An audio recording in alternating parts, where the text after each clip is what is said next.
Inovação, segurança, programação, tecnologia, desenvolvimento. Começa aqui. Let's begin. DevSecOps. DevSecOps. O seu podcast de segurança em tecnologia.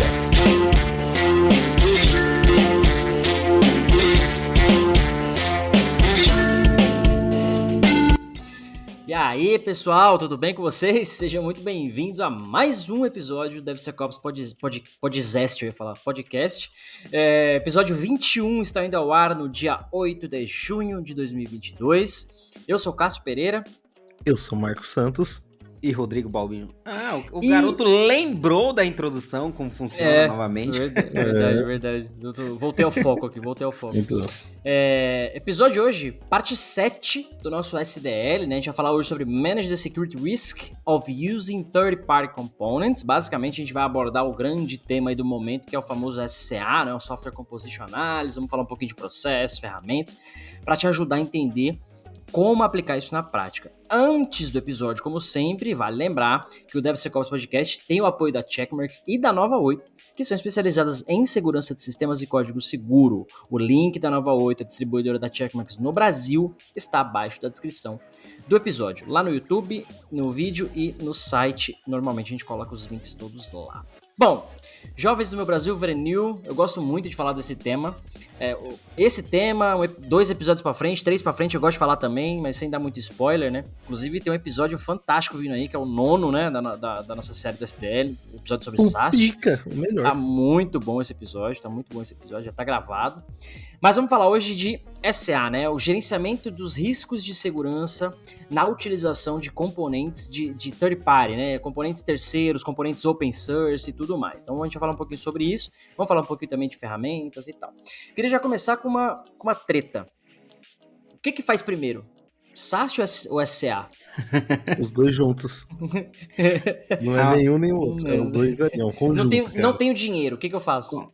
Comece tranquilo, assim, Não, pensando numa estratégia onde 70% ou mais de um código criado pelo desenvolvedor é feito de biblioteca de terceiro, frameworks, entre outras coisas, diria que o cara desenvolve 10 ou 20% no máximo daquele código, eu começaria pelo SCA. O senhor está me dizendo que a minha aplicação não sou eu que desenvolvo? Sim. A sua aplicação é Lego. Você pega os bloquinhos do Lego, vai montando. Você tem só a criatividade de montar e saber quais blocos você precisa, mas os blocos estão prontos, né? Essa é a verdade.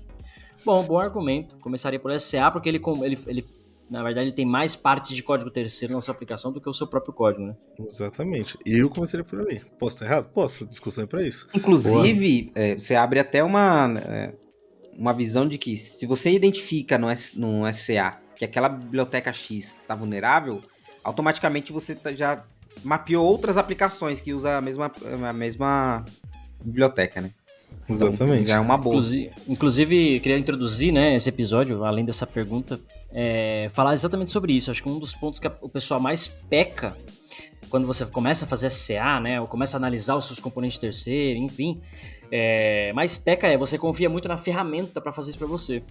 Enquanto que um passo atrás deveria ser dado, que é justamente você construir o pessoal chama de SBOM, né, o Software Bill of Materials. Então, para você saber a lista de materiais que compõem a sua aplicação, é literalmente você ter uma lista, ou que o próprio SDL sugere, né, um inventário de todos esses componentes que você utiliza. Ah, Cássio, mas é um absurdo manter isso.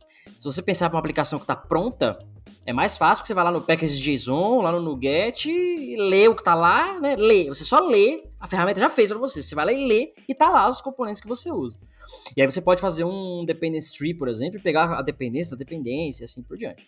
Ah, não tem isso ainda? Então quer dizer que você está construindo o projeto agora. Então você já começa fazendo isso. Mantém um inventário das bibliotecas que você vai usar.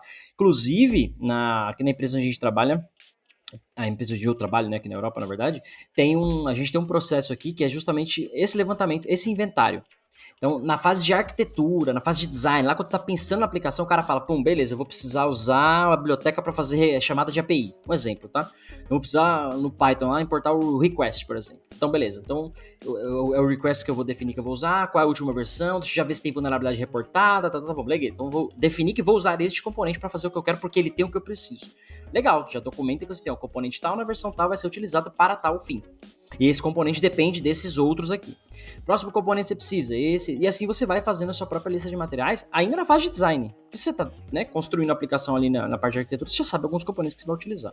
Muitos vão surgir durante o desenvolvimento, e aí sim a ferramenta vai te dar essa velocidade, essa agilidade, mas fazer esses inventários pode começar bem antes.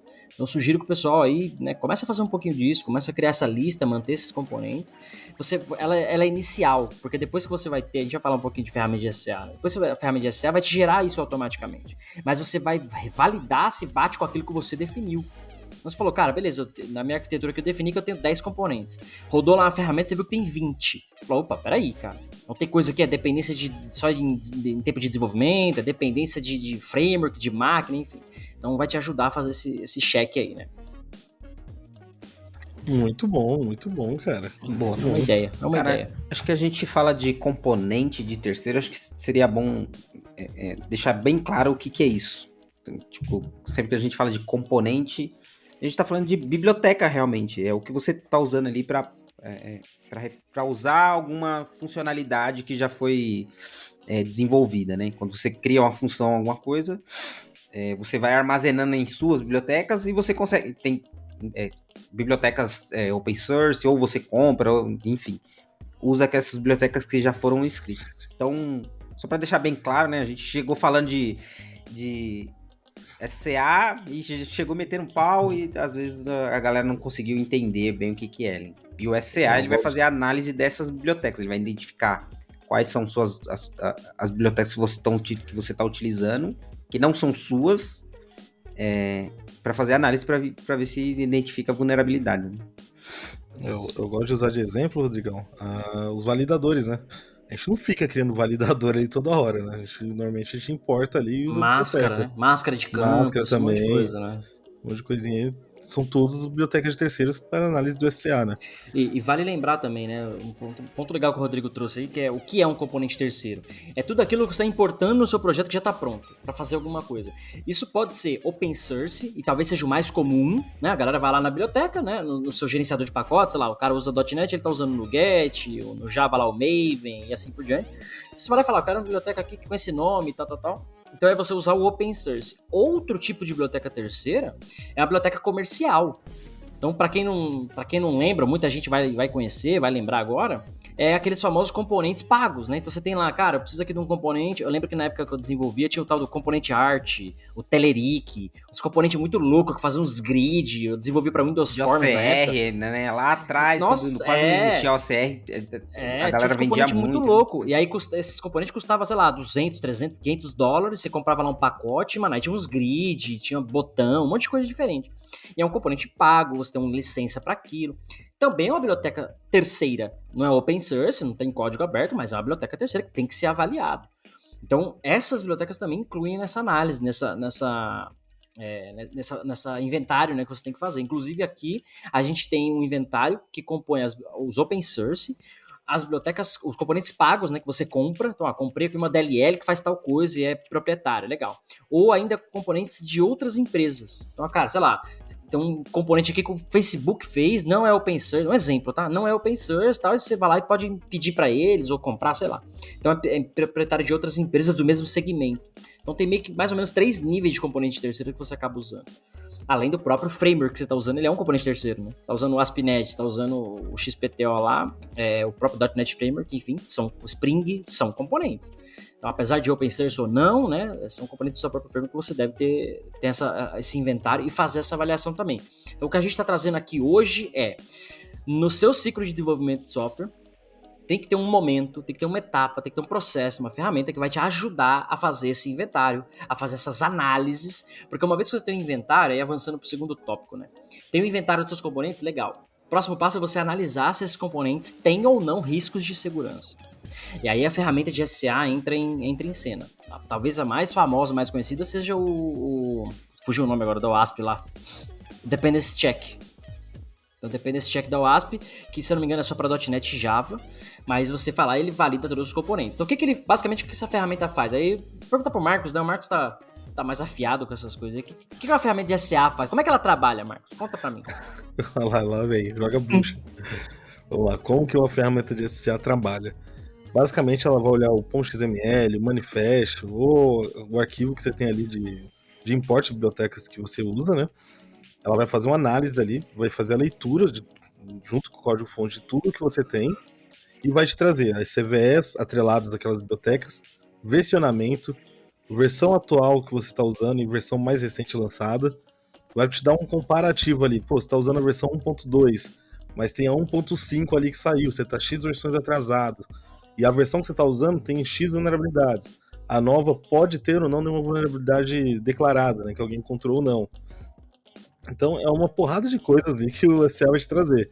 Mas basicamente ele trabalha assim, fazendo comparativo de versão, olhando o seu arquivo ali de bibliotecas e trazendo para você o que você tem, baseado com o que está reportado hoje, para você saber o que você tem ou não que tratar.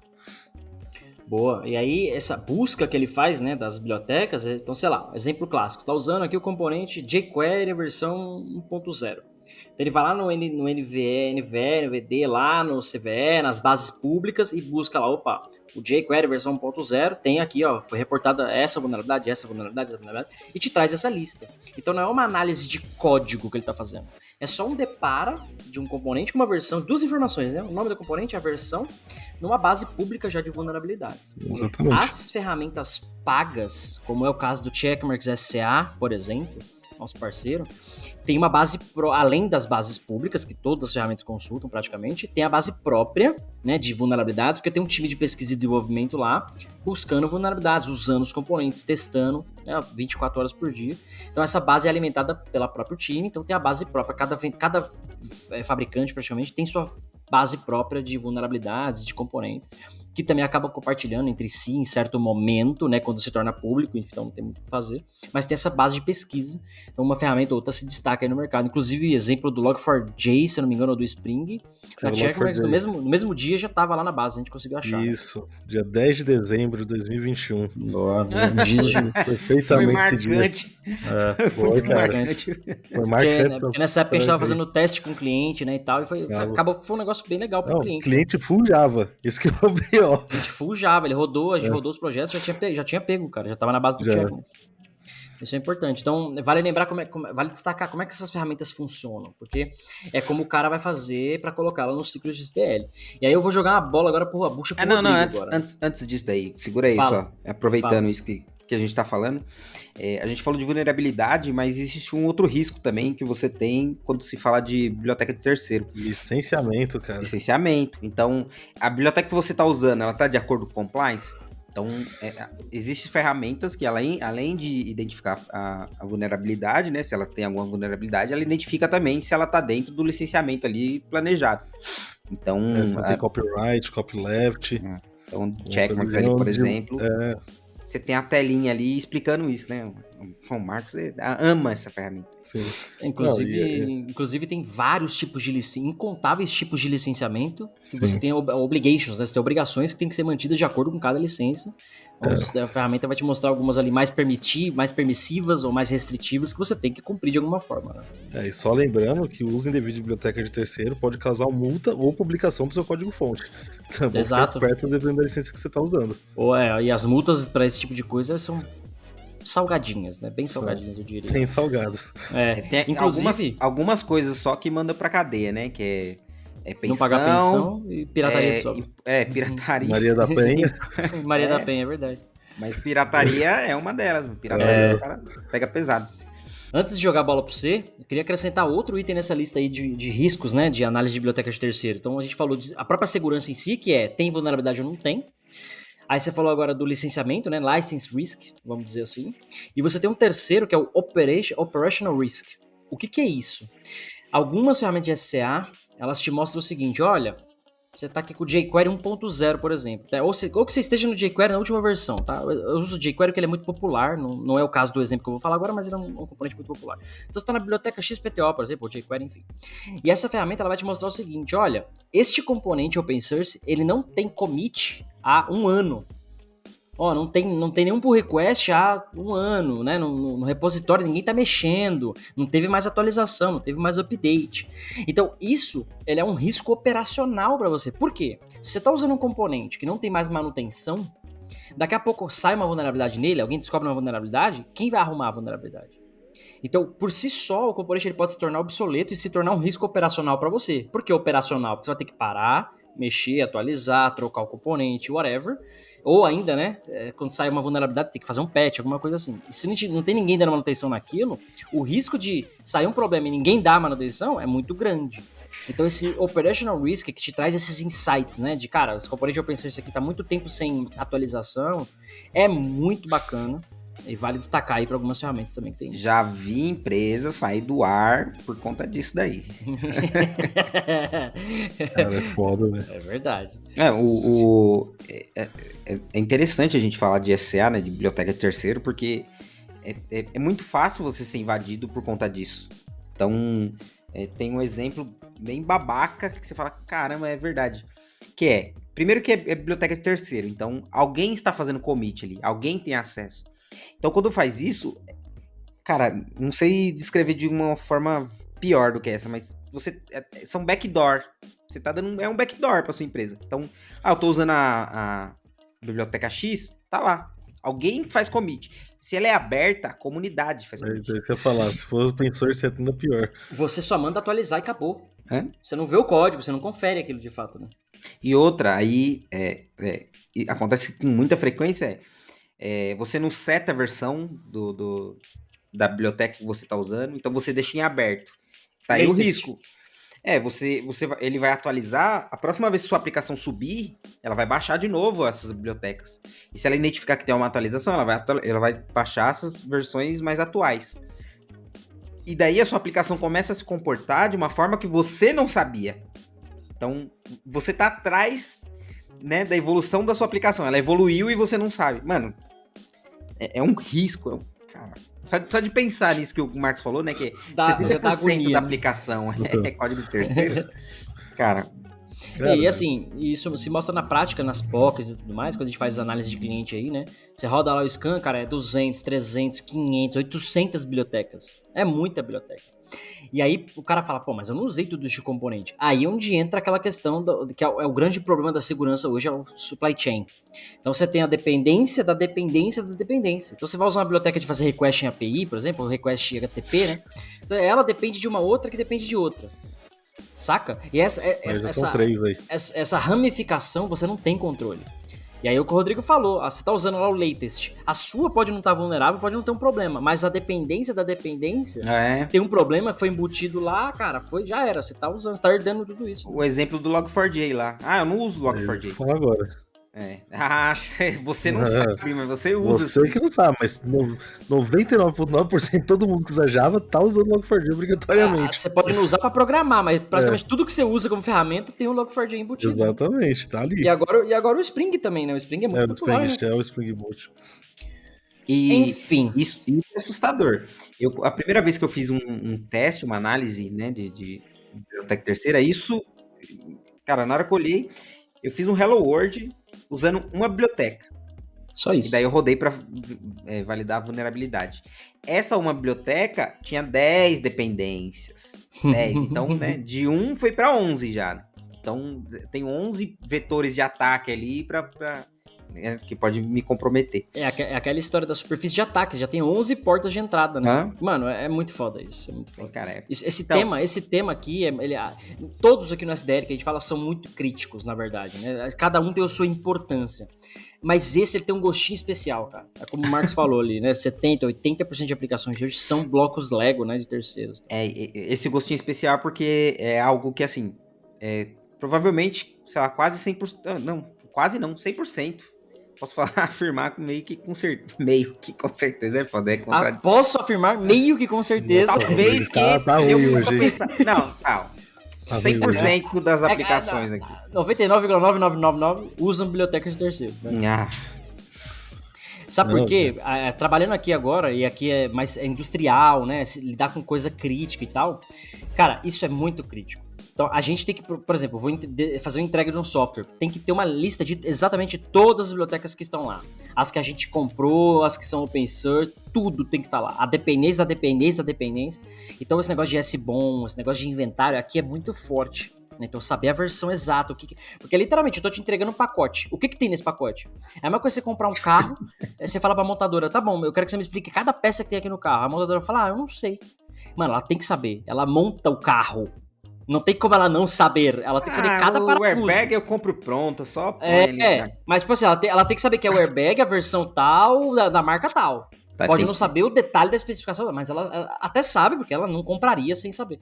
Mas assim, em algum lugar na montadora tem lá um mapa das peças que compõem o carro naquele modelo, naquele lote, naquele ano, sei lá. E pro software não tem isso, a galera não sabe responder essa pergunta. É difícil? Mas ninguém se preocupa com isso também, esse é o problema. E aí as ferramentas de SA têm ganhado muito força, muito volume por conta disso, porque elas te ajudam a fazer tudo isso. O Dependency Track, né, do OWASP, também o OpenSource ajuda a fazer esse tracking das dependências, né, quando você está usando, está atualizando, também tudo OpenSource free, vale o pessoal testar, porque te dá uma força muito grande. Mas você queria falar, Marcos? Eu tenho uma bomba para jogar pro Rodrigo aqui. Eu ia falar um negócio aqui, antes de você jogar a bomba. O que acontece? Isso se prova muito em POCs, testes e até em ambiente produtivo mesmo. Nós rodamos do SASH ali, às vezes o cara fala, legal, tem 2 vulnerabilidades de high e 5 mediums aqui. Mas quando roda o SCA, aí chega lá, 50 vulnerabilidade high, 70, 80 lows, mediums ali.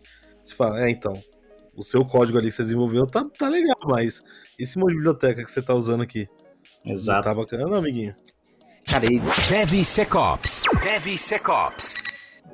Cortou. Pode jogar a bucha agora. Eu só ia falar que é assustador isso. Eu ia falar, cara, sim, é assustador mesmo, porque você ainda faz o teste lá, você faz roda o SAST, você entende que sua aplicação tá segura, você entende pela primeira análise. Ele tá fazendo aspas, tá? O pessoal que tá só escutando aí. Entre aspas, entende, cara. E quando você faz essa análise mais a fundo, que é a maior parte do seu código, às vezes, né? Você vê que não é aquilo, cara. Você não tá tão protegido. Por mais que você tenha usado as boas práticas de segurança ali voltada ao seu código, você tem uma grande brecha voltada a código terceiro. Não adianta nada você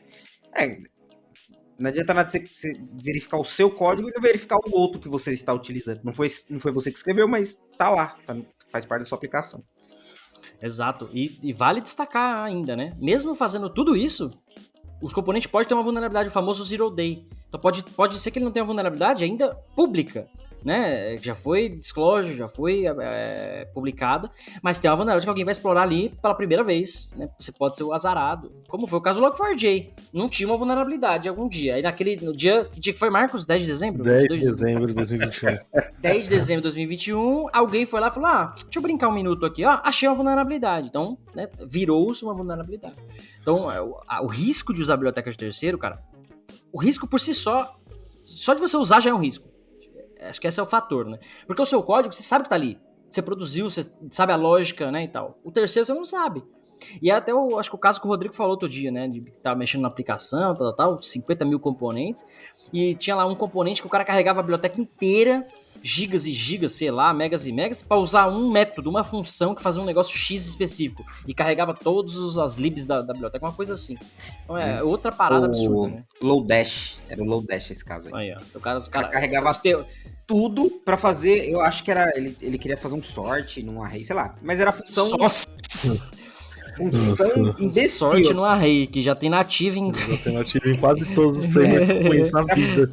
Era função imbecil, assim. Era algo, não sei se era sorte, eu não lembro o que era. Mas era isso. Era algo que você faz com 3 linhas de código ali, se precisar. Bom, a bomba que eu queria jogar pro Rodrigo é o seguinte. Quando a gente fala de shift left, a gente tá falando de fazer scan com o SAST, por exemplo, em vários momentos, ou trazer o quanto antes pro desenvolvedor, legal. SCA também é assim? Ou eu vou fazer scan do meu SCA lá na minha pipeline? Ou eu faço só esse inventário na design? Em que momento eu faço esse scan aí? Hoje o normal, se você vê acontecendo durante o processo de scan do SCA, mas você consegue trazer ele um pouco mais para a esquerda. Por exemplo, se você trabalha com... eu não sei o nome exato disso, mas seria repositórios de biblioteca, por exemplo. Que é aquele caso daquele Harbor, né? Acho que é Harbor o nome dele. Fugiu o nome também. Não é Harbor, não. Artifacts Repository? Você armazena já todas as suas bibliotecas, você tem ela lá. Então, Você cria o seu repositório, né? isso. Então ele vai ser como se fosse um proxy. Ele vai chamar, ele vai verificar se você já tem. Se você não tiver, ele vai lá fora, traz, armazena e manda. A próxima vez que você pedir ele vai pegar do seu repositório. Então ele busca ali. Então, se você já tem tudo armazenado, se você tem todas as versões ali, você já consegue identificar essas possíveis vulnerabilidades. Então, não sei realmente, de fato, se existe uma ferramenta que conversa direto com esse repositório, mas que você armazena essas vulnerabilidades. E se você já identificou ela em algum scan, você poderia flagar elas lá, com, sei lá, no campo... não sei, você poderia cruzar esses dados, né? Eu realmente não conheço ferramentas que se ela faz mesmo esse cruzamento, mas tem como você armazenar só bibliotecas que já foram validadas, ou excluir bibliotecas que têm X vulnerabilidades. Meter um warning ali pro cara, né? Inclusive, acho que pegando o gancho da própria pergunta, né? O SCA, assim como o SAST, pra mim, o scan que você tem que fazer a todo momento. Fez um pull request, fez um commit ali, dá pra você fazer scan. Justamente porque você tem inclusão de bibliotecas todos os dias. Às vezes é definido lá no design, na arquitetura, legal. Mas você vai começar a... Puta, preciso fazer agora, ler um arquivo aqui, deixa eu baixar a biblioteca. Putz, preciso agora salvar um arquivo, deixa eu baixar outra biblioteca. Então, diariamente você precisa fazer isso, né? Acho que é importante pensar nesse scan constantemente, olhando pro shift left, né? Não só lá na esteira, na hora da entrega, mas constantemente, você está construindo o software ali, é importante fazer essa análise. E esse parte que você falou, de ter um repositório central, ajuda você a garantir isso. Então, você tá fazendo o scan lá, cara, tudo que tiver aqui já com problema, flaga pra mim, marca como warning. Então, se o cara tentar adicionar essa biblioteca, já marca como warning. Se eu não me engano, faz tempo que eu não brinco, mas o NPM Audit do NPM para Node faz isso. Se você dá um NPM install na biblioteca, acho que tem que passar um parâmetro lá. Ele te fala, cara, ó, vou baixar a biblioteca que você tá pedindo, mas ela tá com uma vulnerabilidade reportada aqui, ó. Quer mesmo? Dá um sim ou não lá. Ou você roda um NPM Audit, ele já te fala todas e tal, você pode atualizar. Mas quando você tá adicionando a biblioteca, ele já faz isso. O GitHub acho que tá com umas iniciativas de fazer isso, porque é justamente, cara, é onde tá um dos maiores problemas, o supply chain. Então, evitar que você até adicione a biblioteca com problema, ou pelo menos te perguntar ali, né, cara, ó, tem um problema aqui, você quer mesmo? Acho que isso ajuda bastante. Colocaria um pouco mais de ênfase nesse, né? Você tá adicionando uma biblioteca com vulnerabilidade. Você é imbecil! A pergunta, are you fucking stupid? Inclusive, no NPM, putz, eu não lembro o que é. Mas tem um comando que você dá nele lá, aí ele aparece, né? Eu espero que você saiba o que esteja fazendo. Tipo, pode crer. É no Git, né? Git revert, Git não sei o que, é um bagulho assim. Eu não lembro. Eu lembro que você dá um comando lá. Espero que você saiba o que esteja fazendo. Acho que é no Java, quando você dá Java install. Nossa. Meu Deus do céu. Eu vou falar mal do Java, não. Já falei muito mal do Java. O Cássio é .neteiro. Eu já fui mais odiador do Java. Hoje eu caguei, hoje eu mexo com o Cássio é PHPero, mano. Se der um PHP ali, ele ama. Se tem uma coisa que eu odeio, crucialmente, assim, eu odeio com toda a minha força, suga a minha energia, drena a minha alma, é o NetBeans. Nossa, o NetBeans não dá, velho. Esse bagulho não dá. E eu tinha um professor na facu que, mano, o cara era NetBeanzeiro. Não podia entrar na aula dele pra mexer com o Eclipse, esquece. Era só com o NetBeans. Mano, eu odeio o NetBeans, mano. Aquela porra suga a memória, processador, suga tudo, velho. Isso eu odeio de verdade. O Java não. O Java em si, depois do Spring ainda mais ficou legal. Né? Legal. É que eu sou, mas é o que você falou, .neteiro é .neteiro. O cara gosta de C Sharp, né, Java? Depois que eu mexi, a primeira linguagem que eu fui mexer depois de Java, depois de C Sharp, na verdade eu mexi primeiro com Java, porque na faculdade era Java. Mas comecei a trampar com .NET. Mas aí depois eu migrei direto pra Node, pra Python. Então acabei que... Enfim, fui pra esse mundo aí. O que mais? O que mais que a gente pode falar de SCA, análise, ou na verdade fazer a gestão dos riscos, né? Como a gente falou. Essa parte de você olhar para as bibliotecas de terceiro e entender, por exemplo, quando você colocou problema de licença, problema de segurança e problema operacional, são 3 dos principais vetores. Manter o inventário e tudo mais. Mas quando o cara fala assim, legal, como é que eu faço então para resolver alguns problemas irresolvíveis? Ó, não sei nem se tem essa palavra. Não. Qual seria um problema irresolvível? Fiz o scan do meu pacote hoje. Já estou na última versão e tem uma vulnerabilidade reportada. O que faço? Fica a pergunta aí pra vocês. O que vocês fazem? DevSecOps. Senta e choro. Cara, sento e choro também. Ou desabilita a biblioteca temporariamente ali. Boa. Aí, cara, Nossa, pessoal, alguma coisa. contratem os consultores de segurança aqui. É. Se tiver um problema desses, eles vão falar, ó, senta e chora. Senta e chora. Não, Quando- mas agora, brincando, mas falando a verdade, o melhor jeito é desabilitar, remover ela temporariamente, né? Tentar achar alguma paralela. Eu já vi acontecer já disso, né? De remover ela, desabilitar. Mas existem bibliotecas que elas são. Não dá pra simplesmente tirar. São Né? essenciais, né? Tem coisa que não dá. Tem coisa que pode ser o core ali da aplicação, Isso. faz parte do core, então você não consegue desligar. O que geralmente acontece? É você pegar a biblioteca a versão estável dessa biblioteca. Então, às vezes, você está usando a mais recente, às vezes, sei lá, algumas versões antes dela, ela é estável. Tipo, ela recebe mais atualizações, ela está sempre se mantendo. Então, você volta ali, você deixa a garantida. Downgrade? Então, o que eu vejo, Tem assim? que parar pra pensar, porque assim, eu calcularia o risco. A versão anterior tá com vulnerabilidade pior ou Normalmente, por experiência, quando tem um problema na versão, as anteriores já estão afetadas naturalmente. Sim, normalmente, sim. tá? Pode ser que não, É. pode ser que não, mas aí talvez pra você voltar muito, 2 atrás, 3 Mudar atrás API, não você tem que tá. mudar código, Você já se É. ferrou, entendeu? É um problema. Mas assim, aí até cortando um pouco vocês, mas colocando um caso que eu vi, quando foi o próprio caso do Spring, do Log4j, se não me engano, o pessoal postou no Twitter, uma menina lá postou no Twitter falando exatamente isso. Falou, cara, o que fazer nesse caso? Não tem patch ainda, tá bom. Primeira coisa, dá pra trocar a biblioteca? Isso que o Marcos falou. Dá. Putz, tem outra biblioteca aqui, dá pra trocar, vou demorar 2 dias, troco aqui, beleza. Não dá pra trocar. Dá pra desativar? Deixar fora? No caso do Log4j, cara, deixa sem log. É plausível que por um risco de segurança você fique sem o log, dependendo do nível do log ali, mesmo que seja audit log, cara, desliga. Não é... Cara, você tem um risco de alguém invadir a sua aplicação remotamente, os seus servidores, e ficar sem log, o que você quer fazer? Você tem que escolher entre os dois, você vai ficar sem log. Então você vai lá e comenta, por exemplo, né? Comenta a biblioteca, comenta. É uma saída. Outra saída é, cara, se a sua aplicação não é crítica, por incrível que pareça, desliga. Deixa fora do ar. O risco pra você pode ser menor você perder dinheiro, sei lá o que, fora do ar, do que a parada exposta. Então você tem 3 saídas já, 3 alternativas. E uma quarta, que às vezes é a mais prudente, é quais outras mitigações você pode fazer? A vulnerabilidade é do cara conseguir Remote Code Execution, um RCE, né? O cara consegue executar código remoto na minha máquina. Cara, vai lá no AF, mete uma regra. Vai na máquina, nos servidores, desativa tal coisa, tal serviço. Sei lá, você começa a fazer outras mitigações, né? Aquela história que eu falo, né, da casa, né? Cerca elétrica, câmera, alarme. Então você vai olhando para outras partes de segurança que vai te ajudar a conviver com aquele risco, sabendo que você tá mitigado, sabendo que você tá monitorando. Então, você tem algumas saídas, não é desesperador, né? Mas você tem algumas saídas. Então, um exemplo clássico. Aconteceu aqui na Irlanda, se eu não me engano, na época do Covid. Os caras pegaram um ransomware. Não sei se estou misturando o caso, mas foi algo assim, tá? Os caras pegaram ransomware e detectaram enquanto ainda não estavam todas as máquinas criptografadas.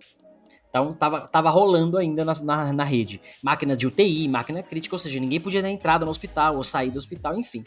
O que os caras fizeram? Mano, desliga. Desligou tudo. Então, as máquinas que foram desligadas antes da infecção estavam livres. Os caras isolaram ela da rede, voltaram. Então, conseguiu operar para 20%, 30% do hospital com aquelas máquinas, já estavam isoladas, não foram mais infectadas, enquanto tava resolvendo o problema das outras. Mas assim, mano, desliga. E olha só, é um hospital, mano. É crítico por si só.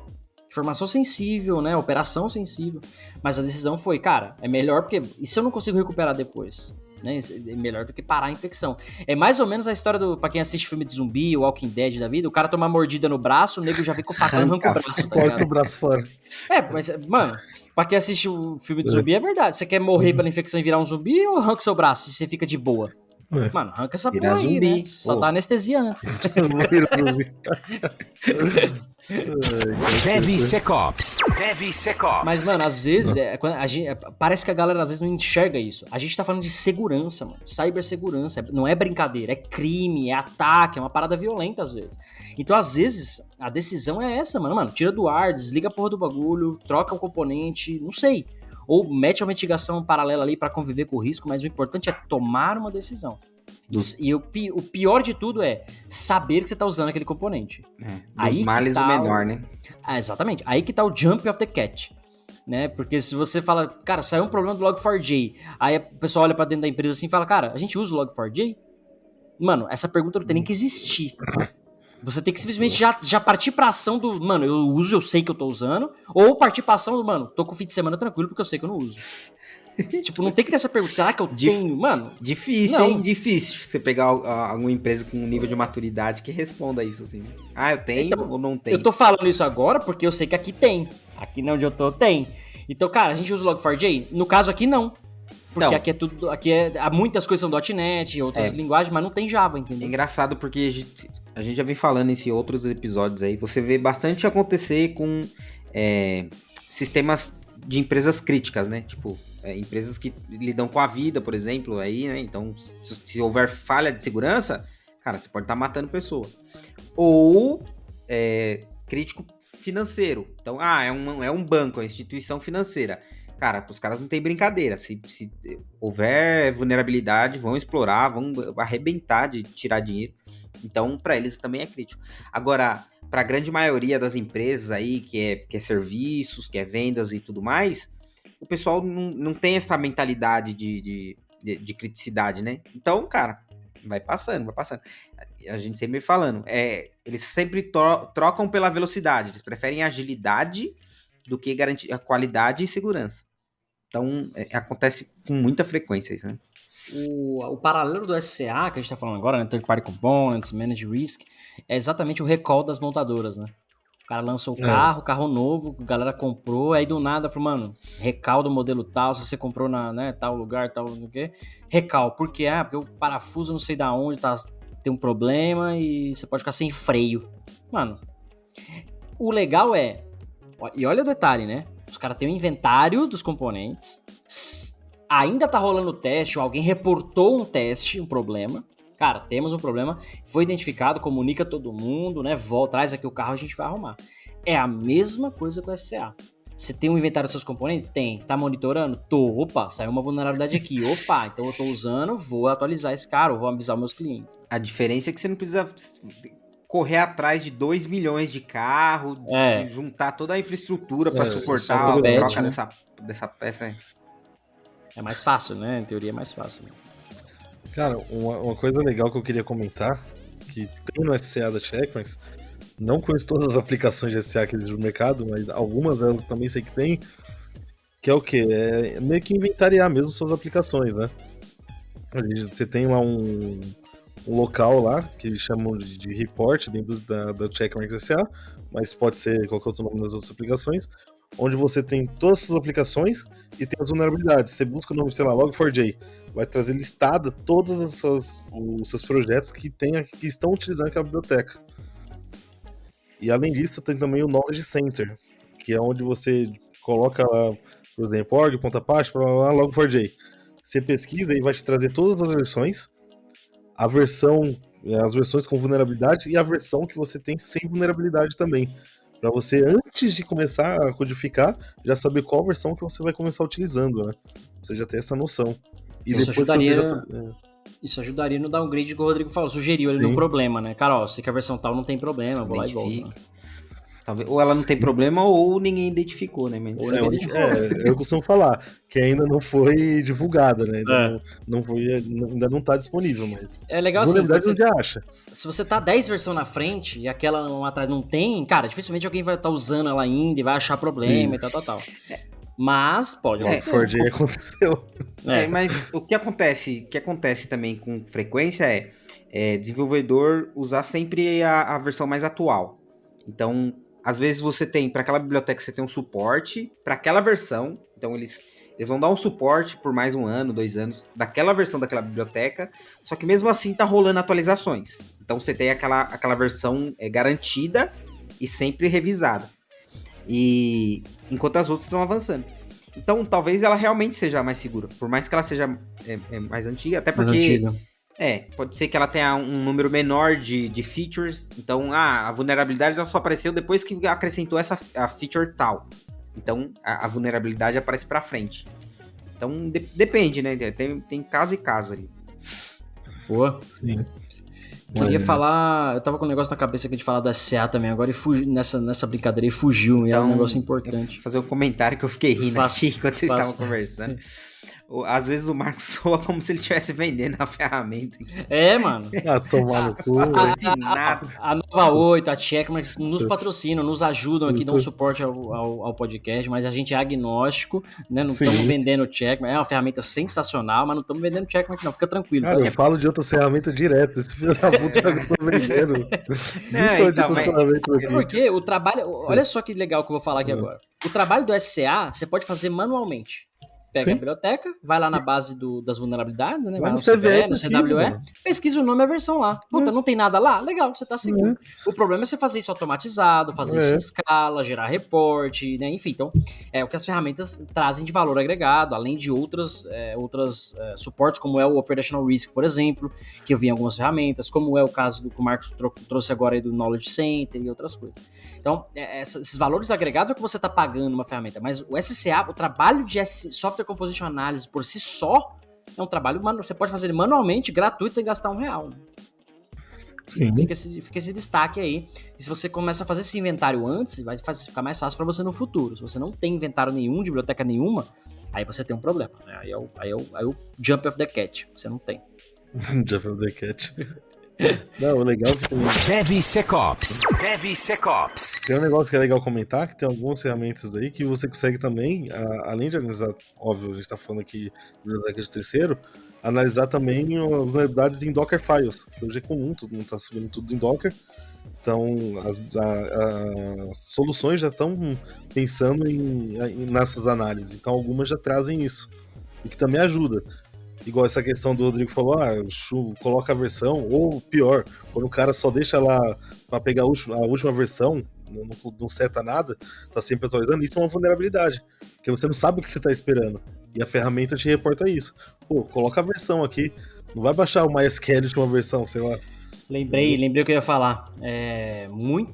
Cara, parece que não, mas é muito comum. Eu já fiz isso, inclusive, no passado. Que é falar assim, puta, mano, eu precisava de uma biblioteca que faz tal coisa. Aí você não consegue achar o problema, aí você vai em fóruns, aí você chega lá no... Puta, como que era aquele fórum que era laranjinha? Todo mundo postava Project alguma coisa, cara. Fugiu o nome, mas era bem famoso, muito projeto .NET lá. Aí você vê lá que tem um indiano que postou uma solução lá não sei da onde tal, e ele fala, a solução tá aqui. E aí ele fez a biblioteca para aquilo. Ou seja, não é um open source real, não, tá público ali, mas não tá num repositório, não tá num package management, tá lá o arquivo, você vai lá e baixa. Mano, o bagulho não tem fonte nenhuma, confiabilidade zero, você tá desesperado pra criar aquele menu bonitinho que você viu ali, aí você fala, mano, vou baixar, vou fazer, funcionou, pô, produção. Foda-se. Mas, mano, eu fiz isso assim, que eu me lembre, por baixo umas 5, 6 vezes, por baixo. Falar, mano, baixa um componente aqui que não era uma biblioteca. Então, essa prática de baixar, usar um componente, mano, sem fonte nenhuma, obviamente tem uma fonte, mas assim, não tem uma fonte confiável, mano, é o que o Rodrigo falou, né, é a mesma coisa que você... sei lá, fazer um paralelo aqui, você saber que o parceiro tem o HIV positivo e você fala, vamos no pelo que tá tudo certo. É a mesma coisa, você sabe, mas você, mano, é só o vírus não vai ver, hoje ele não vai ver. Hoje vai ver, só uma vez, rapidinho. Só rapidão. Hoje tá frio, tá com preguiça. Bom, tá bom, né? Falamos bastante de SCA, Third Party Components, né? Management Risk of Third Party Components. Acho que tem bastante assunto o pessoal já sair daqui com algum conhecimento, com alguma coisa pra fazer, né? Fala, Rodrigo, você tá dando risadinha. Não. Tô pensando nesse exemplo que você deu aí. Ah, cara, meus exemplos são os melhores, né? Porque eles são claros, objetivos, as pessoas entendem. Se você não entendeu algum das minhas analogias aqui nas 3 temporadas, mande um e-mail para contato@devsecopspodcast.com.br, manda comentário, eu vou explicar para você de novo, se vai ficar claro para você, mas eu tenho certeza que todo mundo entendeu meus analogias. Boa. Entendeu não, cara? Bom, fechou então o episódio 20... Que episódio é esse? 21? Tô perdido? 21. Episódio 21, terceira temporada. Estamos chegando no 100º. Não perca os próximos da série SDL. Estamos no 7, já tá acabando. 8, 9, 10, 11, 12. Só falta 5. Mas é uma série que tá muito bacana. A gente tá explicando o SDL bonitinho, na prática, pra você terminar essa série, cara, e falar, mano, eu sei como fazer Application Security. Eu já sei os passos pra colocar na minha empresa, né? Você já tá com exemplos de caso, com ferramenta, com um monte de coisa que a gente tá trazendo aqui pra vocês, tá bom? Exatamente. Então é isso. Marcos, tem recadinho? Tem recadinho. Pessoal que estiver na plataforma de áudio aí, pra seguir a gente, compartilhar, divulgar. Hoje eu recebi a notícia, o pessoal aí tava divulgando alguns dos nossos podcasts, até mandaram print, falou, mano, curti esse episódio e tal, tá top. Tá, é legal disseminar pra massa isso, o pessoal entender e aprender um pouco mais sobre cibersegurança. Até pro seu pai, pra sua mãe, que eles não sabem o que é, às vezes tem dificuldade, divulga lá, faz escutar, é legal. Vou falar pra minha mãe o que é SCA. Essa foi top, então. mano. Ô pai, chega aí, tô com um problema aqui na biblioteca. Quê? Biblioteca, mano? Que hora que abre a biblioteca? A biblioteca pública? É ali do centro. Boa, Tem também boa. o canal do YouTube, onde você pode ver as caras lindas aqui, minha e a feia do Cássio e do Rodrigo. Mas pode ir lá, é legal deixar um comentário, compartilhar, clicar no sininho também para receber notificação, para sempre estar vendo aí os vídeos novos e ajudar a gente a divulgar a informação. Além disso, na descrição sempre tem informações úteis, links aí que o Cássio coloca. Tem link pro canal do Telegram, onde tá sempre sendo divulgado ali informações de vídeo, não só do DevSecOps, como do Cássio também, do canal Cássio Batista Pereira, então vale a pena ir lá olhar. Canal do Discord também, tem sempre coisa de informação, o pessoal também conversa bastante. Link do Facebook e logo no Orkut aí e nas outras coisas que for criando aí pra vida. Isso aí. Tô me movimentando igual. Lembra do programa Fantasia? Fantasia. Isso que eu tô vendo no YouTube. Ficava fazendo assim, né? Então vai lá no YouTube você vê um pouquinho do Fantasia. O reloginho. Bom, fechou, pessoal. Eu sou o Cássio Pereira. Sou Marcos Santos. Rodrigo Balbino. A gente se vê na semana que vem. Valeu. Beijos. Termina aqui DevSecOps. DevSecOps, o seu podcast de segurança em tecnologia.